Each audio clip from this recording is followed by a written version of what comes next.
साने गुल प्लाजा को लेकर वहाँ के भी लोगों ने यही सोचा होगा कि रेस्क्यू 1112 को कॉल कर दी है, अब वो आ रही है और आज जो है वो हम बच जाएंगे। अनफॉर्चुनेटली एक बहुत बड़ा इंसिडेंट हो गया। एक तरफ हमें बोलने यहाँ से आग बुझाओ, एक कह रहा है कि वहाँ से आग बुझाओ। वहाँ की इंतज़ामिया को भी कुछ इतना आइडिया नहीं था कि कौन से दरवाजे खुलें कौन से बंद हैं। तो हमारे पास ना कोई सेफ रूट्स मौजूद थे, ना हमारे पास कोई सेफ पैसेज का कोई नक्शा मौजूद था। आग जो थी जब तक कंटेन थी तब तक सही थी, लेकिन जब उसको एयर मिलना शुरू हुई, हवा मिलना शुरू हुई, तो वो और भड़कना शुरू हो गई। वहाँ पर जो लोग मौजूद थे उन्होंने कहा कि रिस्पॉन्स बहुत लेट आया। मल्टीपल प्रॉब्लम्स को टैकल आउट करते हुए इस ऑपरेशन को कंक्लूड करना हमारे लिए बहुत ज़्यादा चैलेंजिंग हो गया था। आवाम का जमे गफीर होने की वजह से, प्रेशर होने की वजह से, ट्रैफिक का एक प्रेशर है कि आपने इंसिडेंट साइट पे पहुंचना है, उन प्रेशर्स को भी देखते हुए ऑपरेशन किया जा रहा है। इस तरह की सिचुएशन में जहाँ आपकी इलेक्ट्रिसिटी भी बंद है और अंधेरा और पैनिक है, धुआं है, तो यहाँ निकलना ही बहुत मसला हो गया था।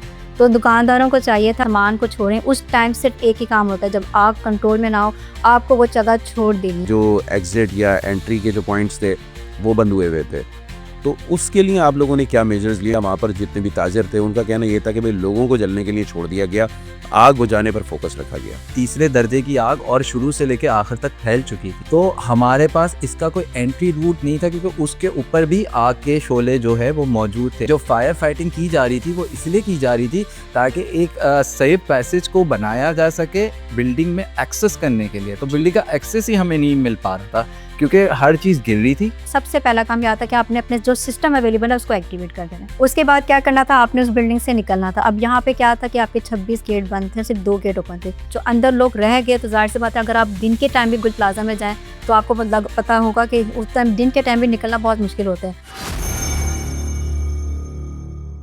अस्सलाम वालेकुम, पॉडकास्ट में आपको कहेंगे खुश आमदीद। मैं हुली आबिद। नाज़रीन, साने गुल प्लाजा को 2 हफ्ता हो चुका है और अभी तक जो सवाल है वो सबसे ज़्यादा यही किया जा रहा है कि रेस्क्यू कारकर्दगी कैसी रही, क्योंकि कुछ लोग तनकीद का भी निशाना बना रहे हैं। कुछ लोग कह रहे हैं कि भाई बिल्डिंग ही ऐसी थी, इतनी पुरानी थी, वहाँ पे ख़ुद उनकी अपनी सिक्योरिटी मेजर्स अच्छे नहीं थे, जिसकी बुनियाद पर जो है वो इतना बड़ा सानिया पेश आया। बहरहाल जो आवाम के मुतादिद सवालात हैं रेस्क्यू को लेकर, हमने सोचा आज रेस्क्यू 1112 के अफसरान को बुलाया जाए और उनसे पूछा जाए कि उनको कब पता चला कि एक्ट करना है, कैसे करना है, किस तरीके से उन्होंने किया, ऑन ग्राउंड ऑपरेशन किस तरीके से डील किया गया, और फिर हम ये भी बात करेंगे कि प्रिवेंशंस क्या लेनी चाहिए। ख़ुद बीइंग सिविल सोसाइटी हमारी क्या ज़िम्मेदारियां हैं। अगर कोई भी एक इमारत होती है, वहाँ पर ताजिर काम कर रहे होते हैं, तो उनको अपनी प्रिवेंशंस कैसे लेनी चाहिए, इस पर भी आज हम बात करेंगे। तो रेस्क्यू 1112 के जो 3 अफसरान हैं उनसे पहले मैं आपका तारुफ करा देता हूँ। हमारे साथ मौजूद हैं आयशा फ़ारूक साहब हैं और ये स्टेशन हाउस इंचार्ज हैं। उनके साथ सैफुर रहमान साहब हैं, ये लीड फायर ऑफिसर हैं, रेस्क्यू ऑफिसर हैं। ये ऑन ग्राउंड सारे मामला देखते हैं। और साथ साथ हमारे साथ मौजूद हैं रेहाना यास्मीन साहिबा, ये इमरजेंसी ऑफिसर हैं। तो इन तीनों की तरफ चलते हैं और आज इनसे बात करते हैं। अस्सलाम वालेकुम। और सबसे पहले तो मुझे आप ये बताइएगा आयशा साहिबा, रेस्क्यू 1112 कहते हैं ना कि मतलब जब रेस्क्यू की आवाज़ कानों में सुनाई देती है तो हम ये कहते हैं कि भाई इस वक्त मैं मुश्किल में हूँ, अब मुझे रेस्क्यू करने के लिए एक डिपार्टमेंट आ रहा है। साने गुल प्लाजा को लेकर यकीनी बात है वहाँ के भी लोगों ने यही सोचा होगा कि रेस्क्यू 1112 को कॉल कर दी है, अब वो आ रही है और आज जो है वो हम बच जाएंगे। अनफॉर्चुनेटली एक बहुत बड़ा इंसिडेंट हो गया, कई लोग बेचारे उसमें शहीद हो गए, कई लोग अभी तक लापता हैं, नई बॉडीज़ मिल सकी हैं। तो रेस्क्यू का सबसे पहले तो ये बताइएगा काम होता क्या है, और दूसरा ये कि जिस दिन गुल प्लाजा का सानिया हुआ था, सैटरडे नाइट आग लगी थी अराउंड कोई 10 बजे के आसपास, कब पता चला आप लोगों को? फिर इमीडिएटली आप लोगों ने क्या उस पर रिस्पॉन्स दिया? इनिशियल आपको क्या पता लगा? उसके बाद कब पता चला कि भाई ये तो तीसरे दर्जे की आग है, ये तो बहुत ही ख़तरनाक मामला हो चुका? अच्छा, सबसे पहले मैं आपको इसका रेस्क्यू 1112 का बुनियादी तारुफ देती चलूँ कि रेस्क्यू 1112 जो कि हुकूमत सिंध का इदारा है, मुख्तलिफ इमरजेंसीज़ को केटर करता है। वो चाहे फायर इमरजेंसीज़ हो, बिल्डिंग कोलैप्स इमरजेंसीज़ हो, वाटर इमरजेंसीज़ हो, और चाहे वो मेडिकल इमरजेंसी है। और इसके अलावा जो है जेंडर बेस्ड डेस्क सेल भी वहाँ पे इंट्रोड्यूस करवाया गया है, जहाँ जेंडर से रिलेटेड मामलात पे बात की जाती है। सानिया गुल प्लाजा वाकई एक बहुत अलमनाक वाक़या था और अभी तक हमारे जहनों में मौजूद है, क्योंकि इसमें काफ़ी कीमती जानें हैं वो जो है ज़ाया हुई। तो मैं रेस्क्यू 1112 का आपको बताते चलूँ कि जैसे ही हमारे सेंट्रल कमांड एंड कंट्रोल में कॉल जो है लैंड हुई कॉलर की तरफ से, तो वो वक्त था 10:37 10:37 में हमें कॉल मौसूल हुई। 10:38 पे हमने अपनी पहली टीम को डिस्पैच किया, जो कि स्टेशन वहाँ से करीब था, DHA सैटेलाइट स्टेशन, जो कि सदर से करीब था, क्योंकि जो इमरजेंसी जहाँ पे भी होती है उससे करीब। यानी 1 किलोमीटर का रास्ता होगा तकरीबन। तो हमने अपने वहाँ पे जो हमारा स्टेशन था उधर से अपनी टीमों को रवाना किया। 10:52 पे टीमें वहाँ पहुँची और 10:56 पे हमें पहली वीडियो मौसूल हुई, और वहाँ जाके ही हमारी जो फर्स्ट टीम थी उन्होंने बताया कि ये आग जो है तीसरे दर्जे की आग है, और इसके बाद जो है कराची के तमाम स्टेशंस पे, जो कि 4 स्टेशन हैं, गुलशन मेमार है, KIHD स्टेशन है जो कि लकी वन के करीब मौजूद है। इसके अलावा हेडक्वार्टर के अंदर भी 2 विंग्स काम करते हैं, वहाँ से वो भी डिस्पैच हुए, और इसी तरीके से और DHA सैटेलाइट टीम तो वहाँ पे मौजूद थी। तो तमाम टीमों ने वहाँ पर रिस्पॉन्स किया, और इसके बाद तो जो हमारे 100 से ज़ायद एहलकार थे उन्होंने रेस्क्यू फायर फाइटिंग ऑपरेशन जारी किया। अच्छा, इस वक्त कितनी मशीनरी है आपके पास? मतलब कितने बाउजर्स हैं, कितने स्नार्कल्स हैं, कितने फायर फाइटर्स हैं, तो टोटल ये क्वांटिटी मुझे बताइए। दूसरा भी आपने कहा कि अराउंड कोई 10:12 पे आपको फर्स्ट कॉल आई थी। 10:36 10:36 पे पहली कॉल आई थी, तो वो एक कॉमन मैन की कॉल थी या कोई गवर्नमेंट सेक्टर से किसी की कॉल आई थी कि भाई यहाँ पर आग लग गई है, आपने फ़ौरन पहुँचना है? मतलब किस तरीके से रिएक्ट किया था? पब्लिक की तरफ से हमें पहली जो है कॉल लैंड हुई 10:37 पे, और उसके बाद जो है हमारी टीम ने फ़ौरन उस पे रिस्पॉन्स किया। मैंने आपको बताया कि जो स्टेशन सबसे करीब मौजूद था उधर से टीम जो है वहाँ पे गई, और उसने ही जाके बताया कि ये आग तीसरे दर्जे की आग है, जिसके बाद तमाम कराची की टीम्स को वहाँ पे ऑन कॉल बुलाया गया और उन्होंने वहाँ पे फायर फाइटिंग की। ठीक है। अच्छा, जैसे कि मैंने आपसे पूछा कि आप मुझे अपनी वो बताएं ना कि आपके पास कितने फायर फाइटर्स हैं ओवरऑल पूरे कराची की अगर बात करें, और कितने आपके पास स्नार्कल्स वगैरह और दीगर चीज़ें हैं? अच्छा, इस वक़्त हमारे पास 10 के करीब जो है फायर फाइटर जो है ट्रक्स मौजूद हैं, जिसके अंदर 9, 10 और 18 टन के फायर फाइटर ट्रक मौजूद हैं, और इन तमाम ट्रक्स ने जो है गुल प्लाज़ा की जो फायर थी वहाँ पे जो है फायर फाइटिंग की है इन ट्रक्स के ज़रिए। और जहाँ तक आपको मैं बाउज़र्स की बात करूँगी और स्नॉर्कल की बात, स्नॉर्कल जो है वो KMC डिपार्टमेंट के पास है। तो KMC जो है ना स्नॉर्कल की जो मैनेजमेंट है उनको हैंडल करता है, और इस वक्त कराची में 3 स्नॉर्कल्स हैं जो कि हाई राइज ऑपरेशंस के लिए इस्तेमाल। आप लोगों के पास अपनी नहीं है? नहीं, अपनी नहीं है। और जो भी हमारी जो कैपेसिटी थी, जो कि हमारे पास रिसोर्सेज मौजूद हैं, जो कि हमें गवर्नमेंट की तरफ से दिए गए हैं, उन तमाम रिसोर्सेज को बरोए कार लाते हुए फायर फाइटिंग का ऑपरेशन मुकम्मल किया गया। ठीक है। चलें सर, सफ़ीर रहमान आपकी तरफ आ जाते हैं। आप तो ऑन ग्राउंड ऑपरेशन देख रहे थे। वहाँ पर सूरत-ए-हाल क्या थी? कब पता लगा आपको कि ये भई तीसरे दर्जे की आग है और अब जो है मतलब इमरजेंसी लग गई, और फिर वही वाली बात है ना कि पूरी की पूरी जितनी भी आपकी इस्तेदाद-ए-कार थी, वो सारी की सारी आ गई? जी, मैं थोड़ा-सा आपको ये बताने का कोशिश करूँगा आपके प्रोग्राम के चैनल से कि हमारा जो डिपार्टमेंट है वो इंटरलिंक है, ठीक है? वो डिफरेंट डिपार्टमेंट्स के साथ भी इंटरलिंक है, ठीक है? उनके जो सिंध गवर्नमेंट के डिपार्टमेंट्स। नहीं, जो बेसिकली रेस्क्यू है, नहीं हम डबल टू के नहीं, जो फायर सेफ्टी हो गए, KMC जैसे हो गया, पुलिस हो गए, तो इनके रिप्रेजेंटेटिव हमारे डिपार्टमेंट के अंदर सही। मौजूद होते हैं। फिर हमारे पास इसका एक सेंट्रलाइज्ड ग्रुप है, व्हाट्सएप ग्रुप जिस तरह होता है, उसके अंदर हमारे जो आला अफसरान हैं वो एनालिसिस करने के बाद उस ग्रुप के ऊपर जैसी ही हमें इंफॉर्मेशन प्रोवाइड कर देते हैं कि जैसे कि गुल प्लाजा के सानिया में हुआ कि जो हमारे हाई कमांड है उन्होंने एमरजेंसी नाफिज कर दी, और हाई अलर्ट के ऊपर जो है ना जितने भी स्टेशन थे जो कराची के डिफरेंट मुकाम पर थे, जैसे कोई गुलशन मेहमान में या कोई गुलशन इकबाल, तो वो सब जो है क्या कहते हैं उस वक्त गुल प्लाजा पे मौजूद थे। इसी तरह का एक सेम सिनेरियो लियारी इंसिडेंट पे भी हुआ था, जो कि 9 और 10 मुहर्रम को हुआ था। तो उसके अंदर भी जो है हमें central in command and control का जो हमारा ग्रुप है उसके अंदर जब हमें वो नोटिफाई होता है तो उस वक्त सिग्नल्स की क्या कहते हैं बंदिश होती है 9-10 मुहर्रम को। तो जो लोग घर में मौजूद थे या जिनके पास वाईफाई मौजूद थे तो वो वहाँ पे क्या कहते हैं लियारी में अप्रोच करने की कोशिश कर रहे थे। इसी तरह एक बहुत बड़ा इंसिडेंट था जिसमें हमारा ही रेस्क्यू 1112 का बिलाल शहीद है, जो कि ड्यूटी पे नहीं थे, लेकिन क्योंकि उनके घर के करीब थी तो वो वहाँ से रिस्पॉन्ड। तो ये हमारा एक तरीक़ेकार है इमरजेंसीज़ को डील करने का। तो जब हम वहाँ पे हमारे पास हाई अलर्ट की इंफॉर्मेशन आती है तो हम अपनी किटअप रेडी जो और किस टाइम आई? ये तकरीबन आई थी 10:58-59 के करीब आ गई थी। जब हमारे पास पहली वीडियो आती है ना तो क्योंकि कुछ चीज़ें हमारे पास विजुअलाइज ऐसे वीडियो कौन भेजता है, मतलब आप ही का कोई एहलकार भेजता हमारे कोई जो क्या कहते हैं हमारे जो वहाँ पे फर्स्ट रिस्पॉन्डर्स होते हैं वो जब एनालिसिस कर रहे होते हैं या क्या कहते हैं रिस्क असेसमेंट्स कर रहे होते हैं तो वो ये वीडियोस भी बना रहे होते हैं क्योंकि ये काम आती हैं हमें बाद में कि किस तरह कहाँ से आग फैली है क्या करी तो उस चीज़ों को करने के लिए। तो जब हमारा टीम वहाँ पे पहुँची उस वक़्त आग 30 दर्जे तक पहुँच के समझे आगे बढ़ चुकी थी। अच्छा। ठीक है, वो हर जगह फैल चुकी थी और लोगों ने अपनी दुकानें खोलना शुरू कर दी थी, ठीक है, ताकि वो अपना सामान निकालने की कोशिश कर सकें। जो फ्रंट रो की तरफ थी, ग्राउंड फ्लोर पे। बिल्कुल, उसकी वजह से भी एक मेरा एक वो है कि वो क्योंकि देखें जब आग जो थी जब तक कंटेन थी तब तक सही थी, लेकिन जब उसको एयर मिलना शुरू हुई, हवा मिलना शुरू हुई तो वो और भड़कना शुरू हो गई। तो ये भी एक मसला था कि लोग अपनी दुकानें खोल रहे थे, फिर लोग वहाँ पे मॉब क्रिएट कर रहे थे, हमें खींचातानी जिसे मैं कहूँगा कि एक तरफ हमें बोले यहाँ से आग बुझाओ, एक कह रहा है कि वहाँ से आग बुझाओ। प्लस वहाँ की इंतज़ामिया को भी कुछ इतना आइडिया नहीं था कि कौन से दरवाजे खुलें, कौन से बंद हैं, तो हमारे पास ना कोई सेफ़ रूट्स मौजूद थे, ना हमारे पास कोई सेफ़ पैसेज का कोई नक्शा मौजूद था।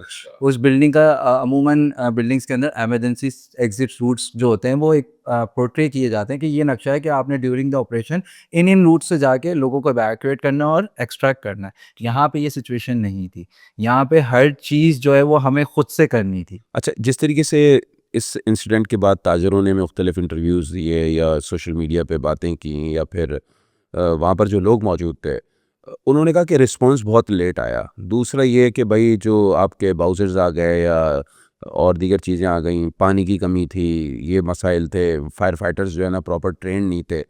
तो इसमें क्या इशू था? सर देखें फायर फाइटर को फायर फाइटिंग करने के लिए रिसोर्सेज की ज़रूरत पड़ती है जिसमें से वाटर एक अबेंडेंट रिसोर्स है, ठीक है, वो हर जगह। लेकिन हमारे कराची में मसला ये है कि हमारे पास दो मेन हाइड्रेंट्स हैं जहाँ से पानी सब आता है थ्रू टैंकर्स, ठीक है, एक हमारा नीपा पे है और एक सखी हसन की तरफ है, ठीक है, वहाँ से हमारे पास बाउज़र आता है गुल प्लाजा तक, ठीक है। तो आप लोग भी कराची में रहते हैं तो आपको अंदाज़ा होगा कि कराची में अगर बाउज़र चल रहा है, ठीक है, तो उसके लिए अलग उसकी परेशानी है।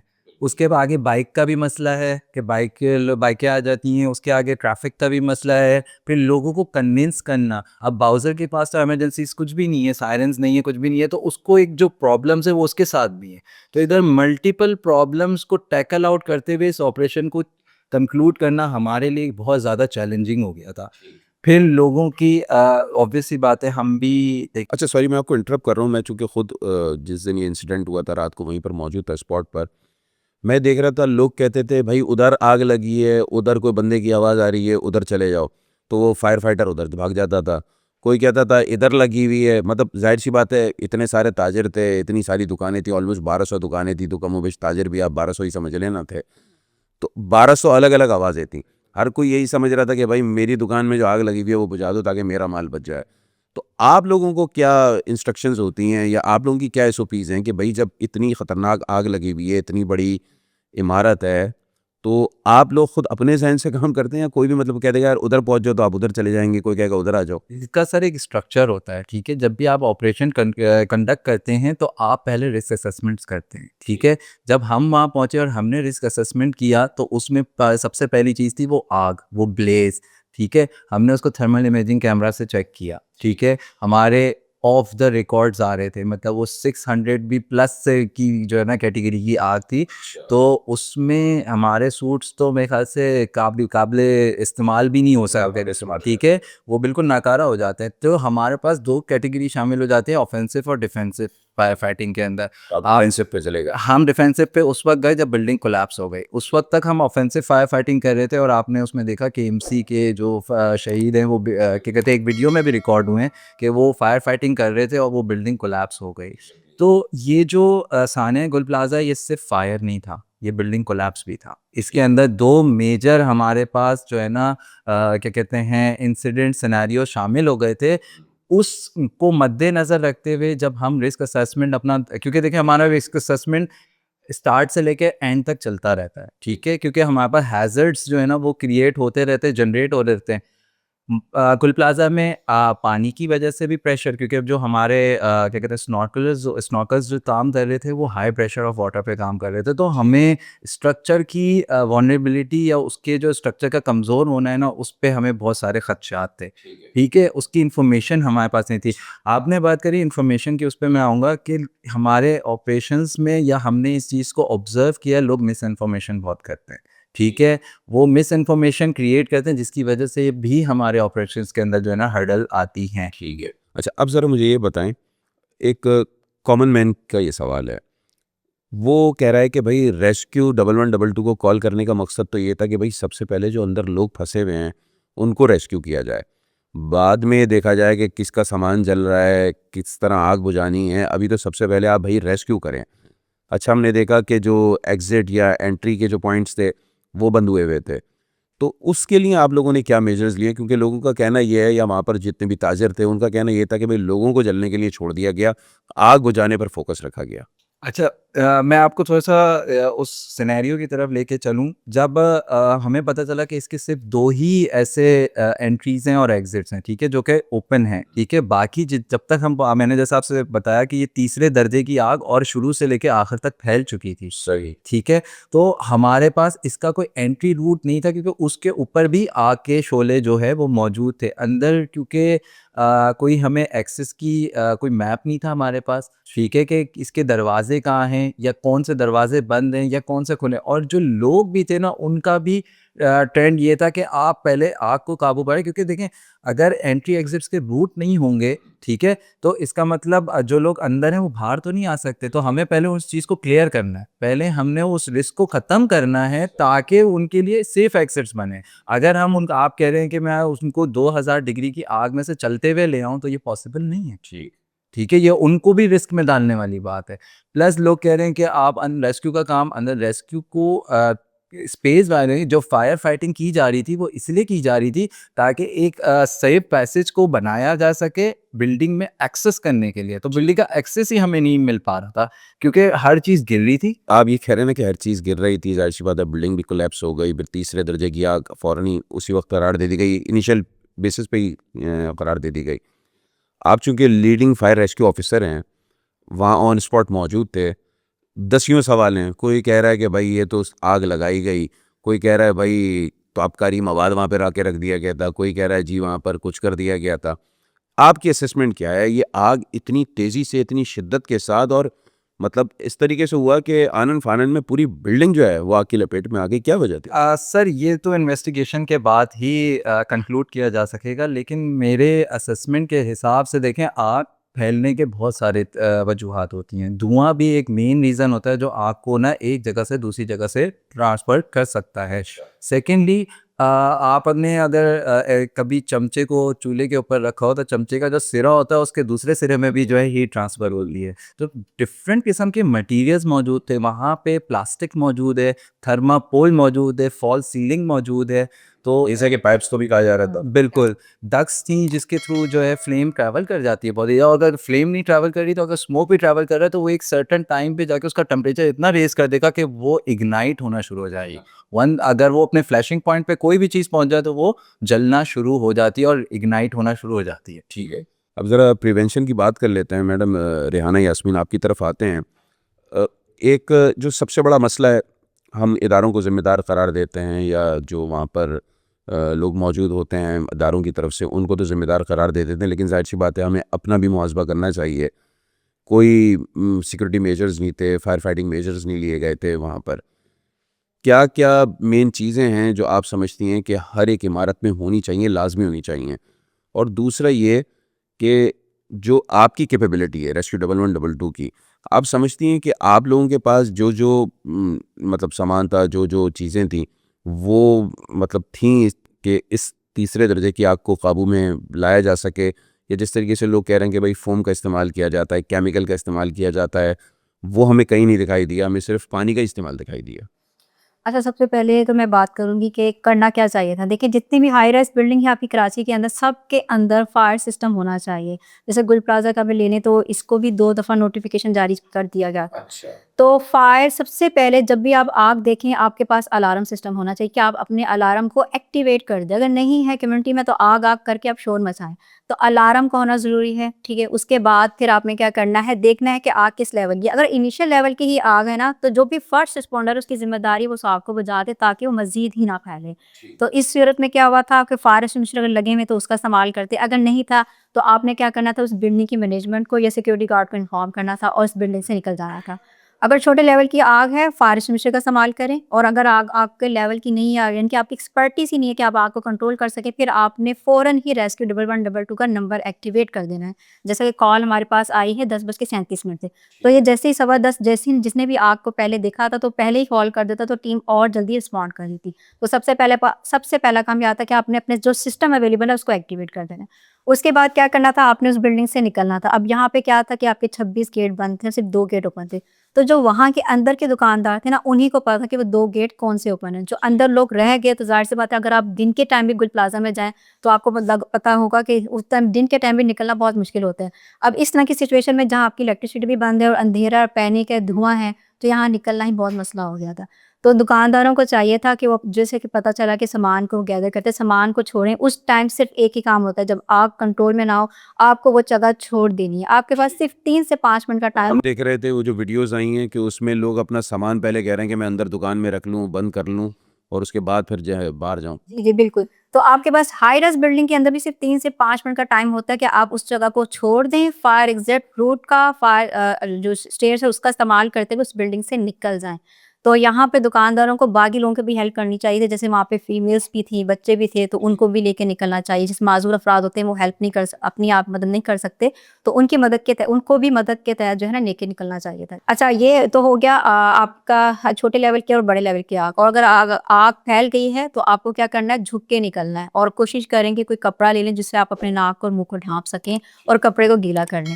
अब आपने देखा होगा कि एक जो शॉप थी जिसमें से आपकी 25 डेड बॉडीज़ निकली हैं, तो उसमें ये था कि अगर आप आग देखें बहुत सारी, अगर आपको कुछ समझ में नहीं आ रहा और आप कहीं ट्रैप हो गए तो फिर आपने वो डोर बंद कर देना। उस डोर को बंद करने के बाद आपने इसका निचला वाला हिस्सा भी, पोर्शन भी बंद कर देना है गीले कपड़े के साथ, ताकि आग और मज़ीद ना फैल सके। और दूसरी चीज़ ये करनी है कि फिर आपके पास वहाँ उस रूम में कोई विंडो है तो फिर आप अपनी सेल फ़ोन की टॉर्च ऑन करके बताएँ लोगों को, या फिर रेस्क्यू 1122 को अपनी लोकेशन बताएँ। तो ये चीज़ें करनी होती हैं। बॉल्स भी तो मैं देखता हूँ ना जहाँ पे अच्छे फायर सिक्योरिटी मेजर्स लिए जाते हैं तो वो बॉल्स लगाई जाती हैं। वो छोटे लेवल की आग के लिए होती हैं, ऑटो फायर बॉल। उसमें ये होता है, 2 तरीके से होती है, या तो आप उस कंटेन फायर के अंदर उस बॉल को फेंकें तो वो ब्लास्ट होता है, या फिर आग वहाँ तक आ जाए तो वो खुद ही पड़ जाएगी। ऐसी जगहों पे आप लगाते हैं जहाँ पे ये आग जैसे आपकी बिजली की सॉकेट वगैरह हो गई तो वहाँ ये लगी होती है। जैसे ही ये वो बिजली के वजह सॉरी आग के साथ इंटरैक्ट होता है तो खुद ही वो ब्लास्ट हो जाता है। तो उसके अंदर एक पाउडर होता है, ड्राई केमिकल पाउडर होता है, जो आग को एक्सटिंग्विश करने में हेल्प आउट करता है। तो जो हमारे पास फायर एक्सटिंग्विशर होते हैं वो भी इनिशियल लेवल की आग को कंट्रोल करते हैं। जो फायर बॉल होते हैं वो भी आपकी इनिशियल लेवल की आग को कंट्रोल करते हैं। लेकिन जब भी आग आपकी एक्सपर्टी से ज़्यादा हो तो आपने आग नहीं बुझानी, उस टाइम सिर्फ निकलने वाला काम करना है। यहाँ गुल प्लाजा के अंदर भी जो हुआ, सिर्फ निकलना था। पानी से ठीक है आग बुझाई जाती है, लेकिन हर आग पानी से नहीं बुझ रही होती। उसके लिए फिर डिफरेंट केमिकल्स यूज़ होते हैं, फोम्स यूज़ होते हैं या दीगर और मटेरियल्स यूज़ होते हैं। तो वो वहाँ पर फिर क्यों यूज़ नहीं किया? हमारे सब जो पानी के साथ-साथ हमने जो है वो अपने पाउडर का भी इस्तेमाल किया है। इसके अंदर भी कुछ इस्तेमाल किया है। हमारे फायर टेंडर के अंदर भी कैपेसिटी अवेलेबल है, इसके यूज़ किया गया, क्योंकि हमें पता था कि फायर की आग में केमिकल की भी आग है, प्लास्टिक भी, बहुत सारी चीज़ें हैं। तो उसमें आपका जो है वो पाउडर भी इस्तेमाल किया गया है। कहाँ आप क्या समझती हैं रेस्क्यू के काम में हमने कहाँ लैग किया? देखिए, रेस्क्यू ने काम किया, वो जैसे इनको कॉल मिली उसने अपना काम शुरू कर दिया। अब देखिए, हमारे को बहुत सारे हर्डल आते हैं, जैसे आपने देखा होगा, आपने ट्रैफिक को देखा होगा, वाटर बहुत जगह वाटर रिजर्वायर का होना बहुत ज़रूरी है। हमें वाटर के अंदर लेने में बहुत मुश्किल पेश आई। तो जैसे नियर बाई कोई भी वाटर रिजर्वायर है, बाहर की दुनिया में आप देखते हैं फायर हाइड्रेंट सिस्टम लगा हुआ है, बाहर के फायर फाइटर फायर हाइड्रेंट से फायर फाइटिंग करते हैं। अगर आपके यहाँ सिस्टम में नहीं है तो आपकी कोऑर्डिनेशन होनी चाहिए कि कहीं पे भी नियर बाय कोई वाटर रिजर्वायर है, वो उसके साथ कोऑर्डिनेशन हो और वो हमें दें और हम उसको यूटिलाइज़ कर सकें। सफ़ी भाई ये भी बताइएगा गुल प्लाज़ा पे तो काफ़ी तनकीद का निशाना बनाया गया है, लेकिन इससे पहले भी बड़े रेस्क्यू ऑपरेशन आप लोगों ने किए होंगे। तो कोई एक रेस्क्यू ऑपरेशन बताएँ माज़ी में हुआ हो जिसमें आप लोगों ने बआसानी लोगों को रेस्क्यू कर लिया और कैजुअल्टीज़ ना हुई हों? जी देखें, फायर की इमरजेंसीज़ तकरीबन हमारे पास डेली बेसिस पर होती हैं, सही। ठीक है? तो ऐसे मेजर इंसिडेंट्स हैं जैसे आयशा मंजिल के ऊपर जो देखा था लोगों ने कि कॉर्नर की जो मल्टीफॉर्म की दुकानें थीं, उसके अंदर एक बहुत ख़तरनाक किस्म की आग लगी थी जो कि रिहायशी बिल्डिंग थी। उसमें रेस्क्यू ने 300 लोगों को इवैक्यूएट किया था, ठीक है? इस तरह काशिफ सेंटर है, वहाँ पे स्नॉर्कल की मदद से लोगों को इवैक्यूएट किया गया, ना कि सिर्फ, बल्कि हमारी जो फीमेल फायर फाइटर्स थी उन्होंने भी पार्टिसिपेट किया और इवैक्यूएशंस में जो है ना उनका भी एक अहम किरदार जो है ना हमें साबित हुआ। क्यों? क्योंकि हमारे पास फीमेल कैजुअलिटीज़ भी वहाँ पे बहुत सारी काशिफ सेंटर के अंदर मौजूद थी। इस तरह बहुत सारी ऐसी जगहें हैं जहाँ पे rescue double one double two ने लोगों को इवैक्यूएट किया है, लेकिन हम लोगों की सेफ्टी को बरकरार रखते हुए इस प्रोसेस को करते हैं, ना कि हम उनकी लाइफ को डेंजर में डालते हुए जो है ना इवैक्यूएट कराएँ और उनको किसी किस्म का नुकसान पहुँचे। आयशा साहबा, चूँकि आप खुद स्टेशन हाउस इंचार्ज हैं, जैसे कि पानी की बात हुई, मैंने वहाँ पे खुद देखा कि वो नीपा हाइड्रेंट से मुसलसल जो है वो टैंकर्स आ रहे थे। अब ट्रैफिक का भी मसला था, हाइड्रेंट से वो टैंकर निकलेगा, उसके बाद फिर वो स्पॉट पे पहुँचेगा, वहाँ पे पहुँचने में भी उसको टाइम लग जाएगा क्योंकि आवाम का भी जम में गफ़ीर, फिर आग लगी हुई है। बीआरटी का प्रोजेक्ट भी वहाँ पे हाँ, है। एग्जैक्टली, बीआरटी का प्रोजेक्ट भी सामने बन रहा है, दसियों मसाइल थे। तो ये जो पानी का इशू है, ये आप लोग खुद इसको रेज़ नहीं करते कि आप लोगों के जो स्टेशंस हैं वहाँ पर जो है वो रिजर्वायर्स बनाए जाएँ, या फिर जैसे दुनिया भर में होता है हर 2 किलोमीटर के बाद एक वाटर जो है ना वो पंप लगा हुआ होता है जहाँ से इमरजेंसी की सूरत में ये जितनी भी फायर एक्सटिंग्विशर्स हैं वो पानी ले लेते हैं। लेकिन rescue double one double two का जो मेन काम है वो रिस्पॉन्स करना है, क्योंकि अब हमारा सेंट्रल कमांड एंड कंट्रोल, जैसे कि आपको सफ़ी ने भी बताया, कि एक इंटीग्रेटेड सर्विस है और इसके तहत हम मुख्तलिफ स्टेक होल्डर्स के साथ राब्ते में होते हैं। तो जो हाइड्रेंट सिस्टम के थ्रू ही जो है पानी मंगवाया जाता है। अब अगर हमें ये मालूम हो, rescue double one double two के इल्म में हो कि जो बिल्डिंग्स हैं, जो उसके साथ बिल्डिंग्स मौजूद हैं, वहाँ पे वाटर रिजर्वायर मौजूद हैं, जिसकी आगही इस लेवल पर नहीं है कि हमें पता हो कि करीबी जो है वाटर रिजर्वायर मौजूद है और वहाँ से हम पानी ले सकते हैं, या कोई ऐसी जगह है जहाँ से हम अपनी गाड़ियों को फिल कर सकते हैं। तो ऑपरेशन के अंदर जो ताख़ीर का सिलसिला है वो हो ही ना। और ये है कि रिस्पॉन्स पे, क्योंकि इसका काम है, तो असल काम ही फायर फाइटिंग करना है, ह्यूमन रिसोर्स देना है, जो कि हमने दी भी। और पानी के जितने मसाइल हैं, अगर वाटर रिजर्वायर जो ऐसी हाई राइज बिल्डिंग है जो अगर उसके आसपास मौजूद हो या हाइड्रेंट मौजूद हो, तो ये ज़्यादा हेल्पफुल साबित होगा अगर कोई फ्यूचर में खुदा ना खास्ता कोई इंसिडेंट हो जाता है। अच्छा, rescue double one double two being an SOP बात कर रहा हूँ, किसको रिपोर्ट करती है, कौन सी मिनिस्ट्री के अंडर आती है? और दूसरी चीज़ ये कि कराची इतना बड़ा शहर है, 3-3.5 करोड़ की आबादी है, जितने आपके पास फायर फाइटर्स हैं या जितनी भी मशीनें हैं, वो इनफ हैं? ये भी बताइएगा, साथ साथ मुझे ये भी बताइएगा कि केएमसी की अपनी गाड़ियाँ हैं, rescue double one double two के पास अपनी हैं, दीगर इदारों के पास भी हैं, तो आपस में कोई कोऑर्डिनेशन होता है कि मतलब जब इस तरीके का कोई सानिया हो जाए तो सबके साथ एक साथ मिलके जो है वो स्पॉट पे जाएं? और फिर कुछ एक और भी बड़ा मसला होता होगा कि जब आप ऑपरेशन कर रहे हैं तो जाहिर सी बात है केएमसी की जो गाड़ियाँ आई हुई हैं उनको कोई लीड कर रहा होगा, डबल वन डबल टू को आप उस वक्त लीड कर रहे थे, या किसी और डिपार्टमेंट की कोई आई हुई है गाड़ी उसको कोई और लीड कर रहा होगा, तो यहाँ पे भी कुछ मसाइल का सामना करना पड़ता है। अच्छा, अगर देखें हम एज़ पर स्टैंडर्ड बात करें, तो आपको पता है कि कराची की तकरीबन आबादी जो है 3 करोड़, 4 करोड़ के करीब है। तो एज़ पर स्टैंडर्ड ये कहता है कि हर 2 करोड़ की आबादी के लिए तकरीबन 200 फायर टेंडर का होना ज़रूरी है। और rescue double one double two के पास, जो कि आप उन्होंने अपनी अंडर कैपेसिटी जो है ना गुल प्लाजा की फायर पर रिस्पॉन्स किया, जो कि तकरीबन 10 के करीब फायर टेंडर थे। और ये है कि क्योंकि सेंट्रल कमांड एंड कंट्रोल होने की वजह से रेस्क्यू के पास वन विंडो सर्विस है, तो हम तमाम मुताल्लिका इदारों से इन लिंक रहते हैं। हमारा जो है केएमसी से भी राब्ता रहता है, क्योंकि उनका नुमाइंदा भी वहाँ मौजूद है। इसके अलावा एसआईएचएस के नुमाइंदे वहाँ मौजूद होते हैं। 15 मददगार से भी हम हेल्प लेते हैं, ट्रैफिक पुलिस से भी मदद ली जाती है। तो एक इंटीग्रेटेड ऑपरेशन किया जाता है। और साथ ये है कि जब ऑन सीन मौजूद होते हैं तो कोशिश तो यही होती है कि इंसानी जान को प्रिवेंट करना। क्यों, जो सबसे बड़ा जो रिस्पॉन्स इसीलिए दिया जाता है ताकि इंसानी जान महफूज हो सके। तो उस वक्त भी एक कंबाइन स्ट्रैटेजी होती है। तमाम जितने भी लीड इंस्ट्रक्टर्स होते हैं या जो वहाँ पे लीड कर रहे होते हैं इंसिडेंट को, वो एक राब्ते में वहाँ पर भी मौजूद होते हैं। पीटीटीज़ के थ्रू भी राब्ता किया जा रहा होता है और एक दूसरे के साथ इंफॉर्मेशन शेयर की जा रही होती है। लेकिन आवाम का जमे गफ़ीर होने की वजह से, प्रेशर होने की वजह से, लाइक ट्रैफिक का एक प्रेशर है कि आपने इंसिडेंट साइट पे पहुँचना है। तो उन प्रेशर्स को भी देखते हुए ऑपरेशन जो है किया जा रहा होता है। अच्छा सैफी साहब, आपकी तरफ एक दफ़ा फिर आऊँगा। जैसे कि ठीक है, सुबह तक बिल्डिंग भी कोलैप्स हो गई, सारे मसाइल हो गए, लेकिन ये जो आग थी वो बुझ जाती थी, फिर 2 घंटे बाद एक टिकर आ जाता था टीवी चैनल पर कि आग दोबारा भड़क उठी है। टीवी पे जो है मुख्तलिफ हम फुटेज भी देखते थे, सोशल मीडिया पे भी देखते थे। इसकी क्या वजह थी? मतलब आग बुझ जाती थी, फिर दोबारा लग जाती थी, और वो उम्मीदें होती थी कि शायद किसी का प्यारा निकल आएगा, लेकिन वो जाहिर सी बात है फिर वो कैजुअलिटीज़ की तादाद बढ़ती गई। जी आग का सिलसिला ऐसे था कि आग जो है वो एंड ऑपरेशन जिस दिन हम कर रहे थे उससे 1-2 दिन पहले भी लग गई थी। मतलब ये अराउंड 7th या 8th डे था। अच्छा। ठीक है, क्योंकि जब हमने एक स्ट्रक्चर था, पैनकेक स्ट्रक्चर, जो आपने देखा होगा बिल्डिंग के बैक साइड पे था। जब उसका हमने मटेरियल उठाया ना, तो उसके अंदर जो एशेस थी ना वो जल रहे थे। तो वो जब आप उसमें उसको उठाते थे, उसको हवा लगती थी, उसको और आग लग जाती थी। क्योंकि गुल प्लाजा में हर तरह का मटेरियल था। यहाँ लिथियम आयन बैटरीज भी मौजूद थी। यहाँ पे क्या कहते हैं फ्लावर्स जिनकी वजह से आग लगी, प्लास्टिक मैंने आपको बताया, हर तरह सा फ्यूल था।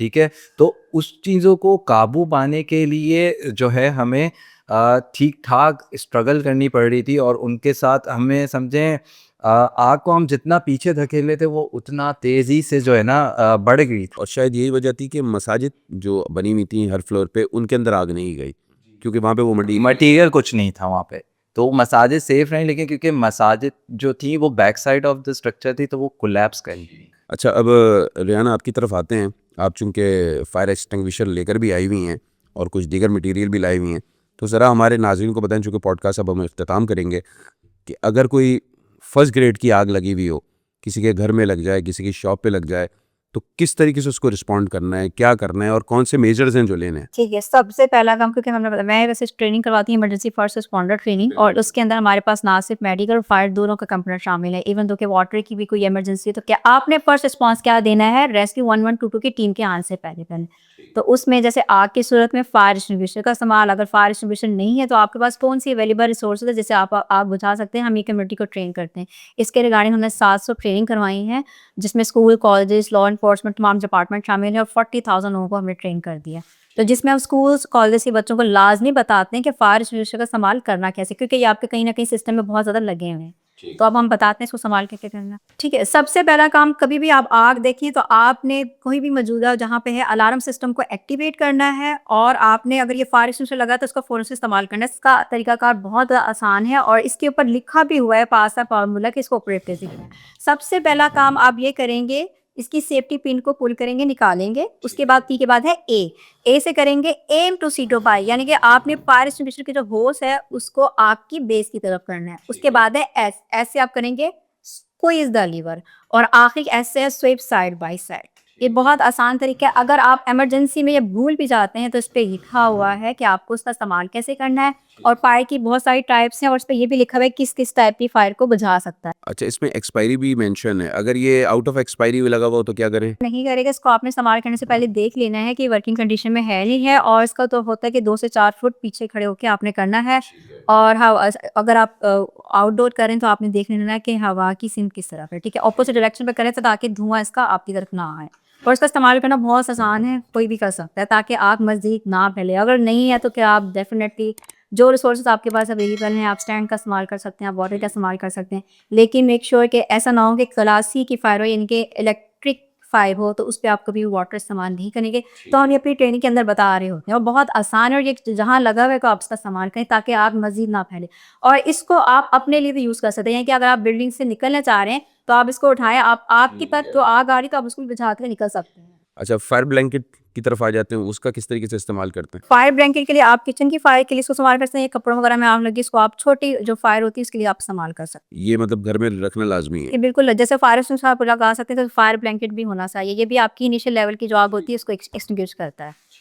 ठीक है, तीसरा सबसे इम्पॉर्टेंट चीज़, ठीक है, सीपीआर के लिए ये है कि आप देखते हैं जब भी इस तरह का इंसिडेंट होता है फायर का, तो सबसे ज़्यादा आपको पता है अमवात लोग जल कर नहीं मरते, लोग सफोकेशन से मरते हैं। धुआं इनहेल कर लेते हैं, उसमें क्या होता है सांस का अमल आपका रुक जाता है। तो उस दौरान जो भी फर्स्ट रिस्पॉन्डर है वो अगर सीपीआर कर दे तो हो सकता है उसके बचने के चांसेस बहुत ज़्यादा हो जाते हैं। और वो किस तरीके से किया? और वो सीपीआर कैसे किया जाता है वो मैं आपको बताती हूँ। बल्कि सीपीआर बहुत सारी चीज़ों के अंदर, कोई ड्रॉनिंग का केस है, किसी की भी दिल की धड़कन अचानक बंद हो जाए। कोई भी शख्स अगर आपकी आंखों के सामने बेहोश हो रहा है तो सबसे पहला काम आपने ये करना है, आपने सेफ्टी को इंश्योर करना है। सबसे पहले जिसने सीपीआर करना है वो अपनी सेफ्टी को इंश्योर करे, उसके बाद विक्टिम को सेफ साइड पर लेकर आए, कहीं आग लगी तो उसको आप सेफ जोन पे लेके आएं। उसके बाद आप उसका रिस्पॉन्स चेक करें। रिस्पॉन्स चेक करने के लिए आपने उसके दोनों शोल्डर को टैप करना है, hello are you okay, are you okay. अब उसने आपको रिस्पॉन्स नहीं दिया, फ़ौरन से रेस्क्यू 1112 को कॉल करें एम्बुलेंस के लिए, और मीनवाइल ही आप देखें कि वो सांस ले रहा है नहीं ले रहा।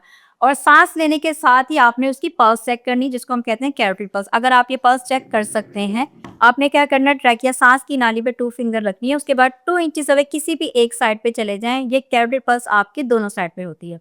इस पल्स को और ब्रीदिंग को, दोनों चीज़ों को आपने एक साथ असेस करना है और 5 से 10 सेकंड का टाइम लेना है। अगर आपसे पल्स चेक नहीं हो रही तो छोड़ दें।